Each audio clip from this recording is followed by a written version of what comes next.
நிறைய தான தர்மங்களில் நீங்கள் ஈடுபடுவீர்கள். உங்களால் முடியாத உதவிகளை கூட நீங்கள் மற்றவர்களுக்கு செய்வீர்கள்.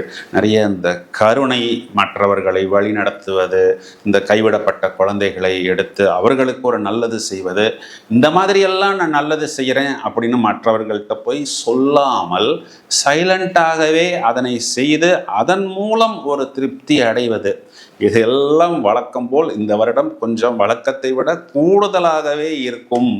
மனித குலத்துக்காக, மனித மேம்பாட்டுக்காக கைவிடப்பட்ட முதியவர்களாக இருந்தாலும், இல்லைன்னா இந்த மாதிரி துப்புரவு தொழிலில் இருக்கக்கூடிய நபர்களுக்கெல்லாம் நிறைய ஹெல்ப் பண்ணக்கூடியது, நிறைய தானங்கள் தர்மங்கள், அது ஒரு சின்ன ட்ரெஸ்ஸு தானமாக இருந்தாலும், நோட்டு புக்கு தானமாக இருந்தாலும் செய்யக்கூடிய நபர்கள் நீங்கள் தான்.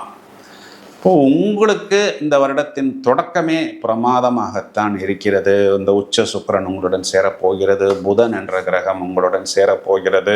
நிறைய ஹெல்த் ப்ராப்ளம்ஸ் எல்லாம் உங்களுக்கு ஒரு கிளாரிட்டி கிடைக்கும்.